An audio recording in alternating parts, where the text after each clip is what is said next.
जय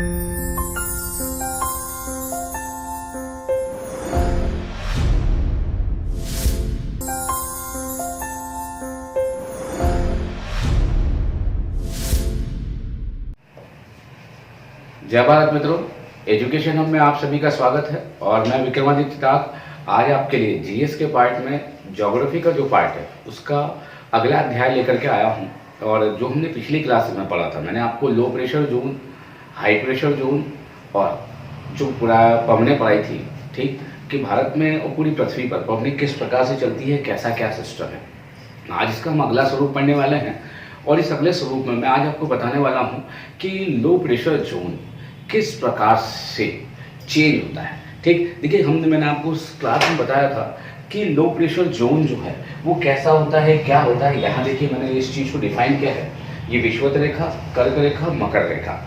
पिछली क्लास में हमने देखा था कि सूर्य की स्थिति में बड़ा परिवर्तन होता है और सूर्य की स्थिति जो है वो मैंने आपको लो प्रेशर जोन पे बताई थी कि 0 डिग्री पर रहती है। ठीक, पृथ्वी सूर्य की परिक्रमा करती है और इस परिक्रमा के कारण सूर्य की स्थिति में एक परिवर्तन आता है और वो परिवर्तन जो है कर्क रेखा और मकर रेखा के बीच में होता है।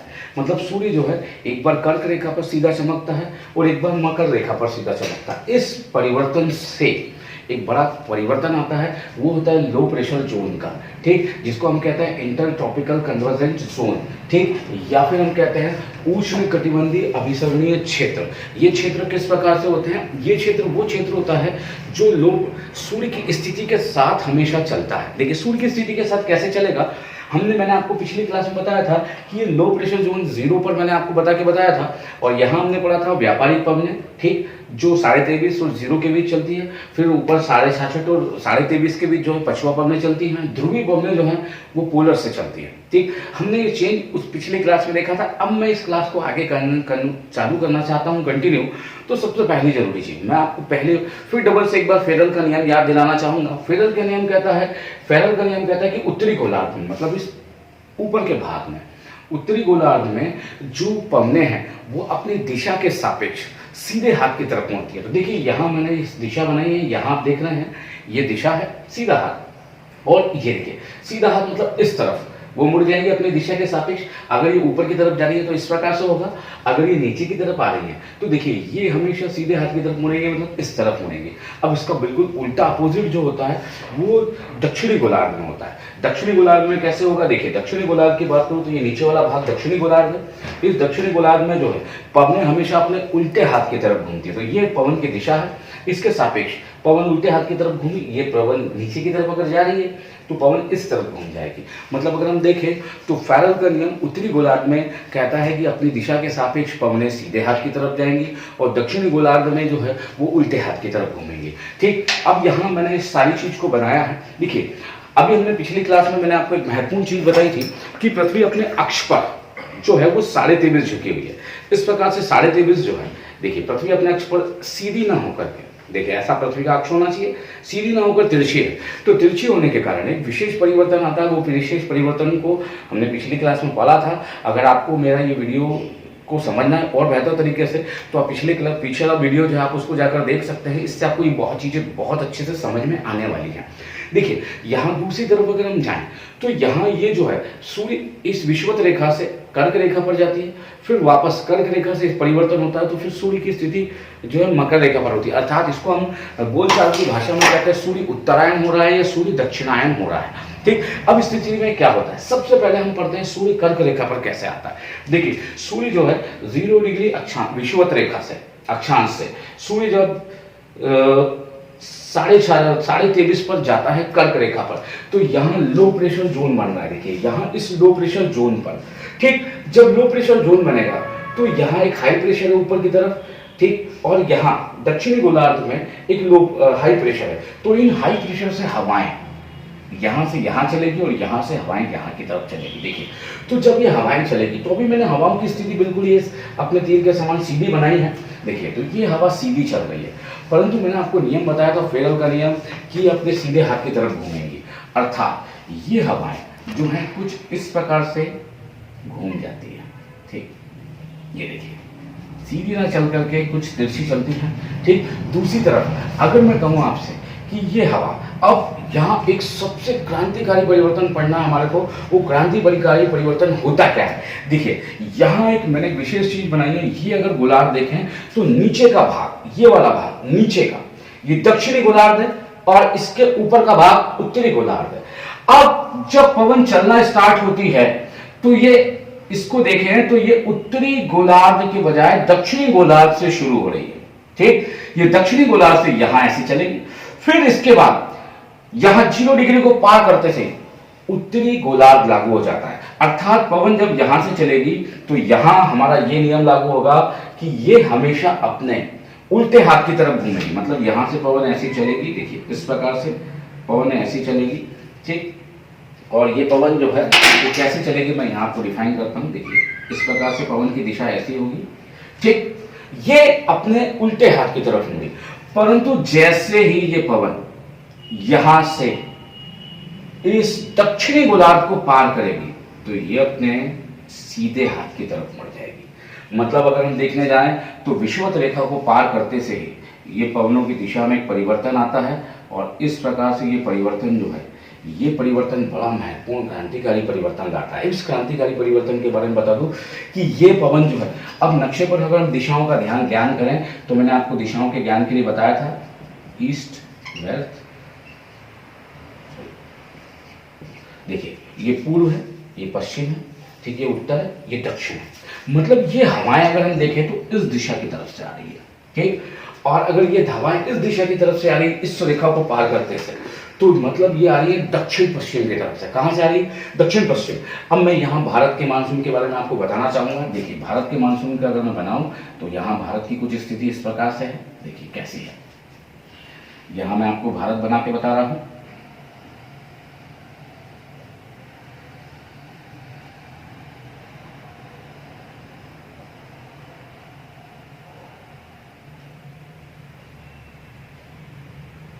ये देखिए मैंने भारत बनाया, मतलब जो भारत पर हवाएं आने वाली हैं वो दक्षिण पश्चिम की तरफ से आने वाली है। कहां से आने वाली है, दक्षिण पश्चिम की तरफ से। देखिए ये हवा यहां से इस गोलार्ध से ऐसी चलेगी और दक्षिण पश्चिम, तो भारत में जो बारिश होती है वो दक्षिण पश्चिम दिशा की होती है। कहां से होती है, दक्षिण पश्चिम। तो सबसे पहले जो बारिश होती है यहाँ केरल है, ये केरल में सबसे पहले मानसून एक्टिव होता है। इसके बाद फिर दूसरे नंबर पर बॉम्बे का मानसून हम देखते हैं। और ये मानसून जो है, इस मानसून का होने का कारण ये है कि भारत में 2 लो प्रेशर जोन बनते हैं। एक बनता है राजस्थान पर, कहां बनता है, राजस्थान पर। दूसरा बनता है उत्तर प्रदेश पर। इन 2 लो प्रेशर जोन पर जो है आइटीज़ यहाँ क्रिएट होते हैं। तो इनको भरने के लिए, इस लो प्रेशर को भरने के लिए बहुत लगातार तेजी से तेज हवाएं आती हैं, ठीक। परंतु एक और बड़ी महत्वपूर्ण चीज है जो मैं आपको बताना चाहूंगा कि ये हवाओं को, भारत को ऊपर से भरने के लिए भी हवाएं आएंगी, ठीक। जब दोनों साइड से हवाएं आएंगी तो भारत का मानसून इतना ज्यादा एक्टिव नहीं होगा। परंतु यहाँ एक सबसे बड़ी विशेषता है, हमारे यहाँ हमारे इस मानसून को बहुत ज्यादा सक्रिय करने में महत्वपूर्ण भूमिका निभाता है हिमालय। हिमालय क्यों निभाता है, हिमालय का कारण यह है कि हिमालय की जो ऊंचाई है वो औसतन 6000 मीटर है, मतलब 6 किलोमीटर ऊंचा है हिमालय। और हिमालय जो है इस ऊपर से आने वाली हवाओं को, हाई प्रेशर से आने वाली हवाओं को रोक देता है और ये हवाएं भारत में यहाँ की तरफ नहीं आ पाती। और जब ये हवाएं यहाँ की तरफ नहीं आ पाती तो हवाओं के लिए केवल और केवल दक्षिण पश्चिम मानसून एक्टिव रहता है। और हमारे यहाँ ये मानसून काफी लंबे समय तक एक्टिव रहता है। अगर हिमालय नहीं हो तो भारत में एक बड़ी विशेष समस्या जाएगी, वो ये है कि मानसून हमारे यहाँ केवल 15 दिन, 20 दिन या 1 माह एक्टिव रहता है, जबकि कम से कम भारत में मानसून जो है 2 महीने, कई बार 3 महीने तक एक्टिव रहता है। उसके पीछे एक महत्वपूर्ण कारण जो है वो यह भी है कि हिमालय की उपस्थिति, ठीक। देखिए इसी प्रकार से अगर हम देखने जाएं तो ये यहाँ पर हवाएं मैंने इस प्रकार से बनाई। अगर मैं इस हवाओं को ऊपर की तरफ ले जाऊँ तो यहाँ पर देखिए हवाएं इस प्रकार से चल रही है यहाँ, ठीक। और अगर इस तरफ से जाए तो ये हवाएं इस प्रकार से आएगी। तो अगर हम देखने जाएं तो कहीं ना कहीं हमको एक विशेष चीज देखने को मिलेगी। यहाँ एक और विशेष चीज बता दूं मैं आपको कि अभी सूर्य जो है वो उत्तरी गोलार्ध में है। तो उत्तरी गोलार्ध में होने से ध्रुवीय क्षेत्र जो है वो कम हो गया है और उत्तरी ध्रुव पर दिन है, यह मैं पिछले क्लास में आपको पढ़ा चुका हूँ, ठीक। इसका कारण मैं आपको बता चुका हूँ। इसका उल्टा होगा कहाँ, दक्षिणी गोलार्ध में। दक्षिणी गोलार्ध में जो हवाएं हैं ये हवाएं हमेशा इस तरीके से चलेंगी, देखिए, ठीक। और ये जो है ये हवा हमेशा इस तरीके से चलेगी और यहाँ उत्तरी गोलार्ध की अपेक्षा उत्तरी गोलार्ध में ध्रुवीय क्षेत्र बहुत छोटा हो चुका है, जबकि दक्षिणी गोलार्ध में ध्रुवीय क्षेत्र बड़ा है, हाई प्रेशर जोन बड़ा है। ठीक, यहाँ देख सकते हैं, क्योंकि दक्षिणी गोलार्ध में जो है रात होती है। तो इस प्रकार से आप इस चीज को समझ सकते हैं कि किस प्रकार से ITCZ भारत पर और इस 23.5 अक्षांश पर कर्क रेखा पर बनता है, जिसके कारण जो है भारत में ये हवाएं जो है दक्षिण पश्चिम मानसून बन करके बारिश करती हैं। अब इसका उल्टा बिल्कुल दूसरी तरफ मैं आपको बताने वाला हूँ। वो दूसरी तरफ कहाँ पर? यहाँ अगर आप देखना चाहें तो यहाँ मैं आपको एक विशेष चीज बता दूं कि अब बिल्कुल स्थिति बदलने वाली है। अब मैंने आपको बताया था कि यहाँ कर्क रेखा पर सूर्य सीधा चमकता है, परंतु इसका उल्टा होता है। कब? सूर्य जब मकर रेखा पर होता है। ठीक, और कर्क रेखा पर जो है सूर्य की स्थिति के अपोजिट मकर रेखा पर जाने पर ये जो हमने लो प्रेशर जोन बनाया था, ये जो विषुवत रेखा पर था, ये कर्क रेखा पर चला गया था। यही लो प्रेशर जोन यहाँ से मकर रेखा पर आ जाएगा, मतलब स्थिति बिल्कुल उल्टी हो जाएगी। ये स्थिति जो यहाँ बन रही थी, वही स्थिति जो है दक्षिणी गोलार्ध में बनेगी। और दक्षिणी गोलार्ध में किस प्रकार से बनेगी देखिए।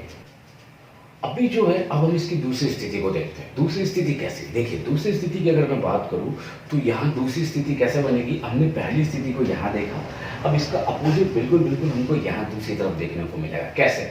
देखिए, यहाँ हम फिर फेरल के नियम को याद करें। फेरल का नियम कहता है कि उत्तरी गोलार्ध में हवाएं हमेशा सीधे हाथ की तरफ चलती हैं अपनी दिशा के सापेक्ष।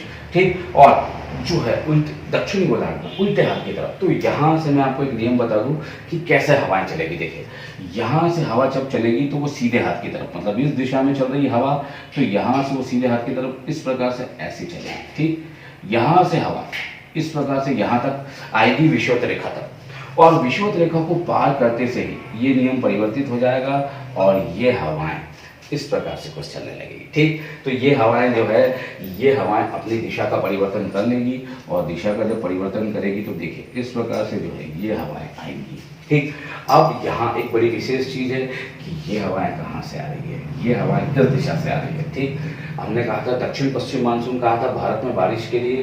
ठीक, यहाँ से जबकि उत्तर पश्चिम मानसून से बारिश होगी। ठीक, तो इस प्रकार से यहाँ उल्टा होगा। यहाँ ऑस्ट्रेलिया है तो ऑस्ट्रेलिया में कुछ इसी प्रकार से बारिश होती है। ठीक, फिर इसके विपरीत जाए तो यहाँ अगर हम देखने जाए तो हमको एक विशेष चीज देखने को मिलेगी कि यहाँ हमेशा हवाएं जो है उल्टे हाथ की तरफ चलती हैं इस प्रकार से। ठीक, और उल्टे हाथ की तरफ जब चलेगी तो हवाएं किस प्रकार से होगी? देखिए इस प्रकार से। ठीक,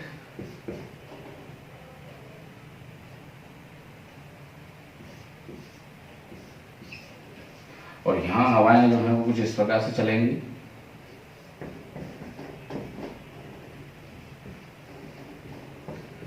तो इस प्रकार से अगर हम देखें तो पूरी पृथ्वी पर हवाओं की दिशा से क्रांतिकारी परिवर्तन होते हैं, मौसम परिवर्तन होते हैं। खास करके जो ITCZ है, ये जो है ये पहले भारत पर था। इस ITCZ ने इस उत्तरी गोलार्ध में जो है मौसम परिवर्तन किया, इस दक्षिणी गोलार्ध में मौसम परिवर्तन हुआ। यहाँ ग्रीष्म काल आ गया, यहाँ शीतकाल आ गया। इसका अपोजिट क्या हुआ? 6 माह बाद मतलब दिसंबर के महीने में जो है यहाँ इस दक्षिणी गोलार्ध में ग्रीष्मकाल आ गया और उत्तरी गोलार्ध में जो है शीतकाल आ गया। तो इस प्रकार से मैं आपको यही समझाना चाह रहा था कि मौसम परिवर्तन किस प्रकार से होते हैं। भारत में मानसूनी वर्षा का मुख्य कारण दक्षिण पश्चिम मानसून है, और ये दक्षिण पश्चिम मानसून का मुख्य कारण भारत में यहाँ पर जो है हिंद महासागर की उपस्थिति है, क्योंकि ये जो हवाएं हैं हिंद महासागर से आती है। जब हिंद महासागर से ये हवाएं आएंगी तो ये हवाएं अपने साथ जो है जलवाष्प लेकर के आती है, और जलवाष्प जो है बादलों के रूप में भारत पर आती है और बड़ी मात्रा में बारिश करती है। ठीक, भारत में मानसून किस प्रकार से क्रिएट होता है, क्या क्रिएट होता है, कैसा बनता है, इसको मैं आपको अगली क्लास में बताऊंगा आगे की तरफ। परंतु आपको ये मेरा वीडियो कैसा लगा मुझे ज़रूर बताइएगा, क्योंकि ये एक महत्वपूर्ण चैप्टर है। कई बार बच्चों को ये चीज़ें समझ में बिल्कुल नहीं आती कि मौसम परिवर्तन कैसे होता है। तो मौसम परिवर्तन को लेकर के ये जो ITCZ बनता है, ITCZ को मैंने आज पूरा एक्सप्लेन किया है। आपको मेरा वीडियो कैसा लगा कमेंट्स बॉक्स में जाकर जरूर बताइएगा।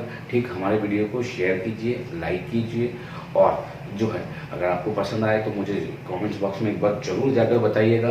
थैंक यू, जय भारत।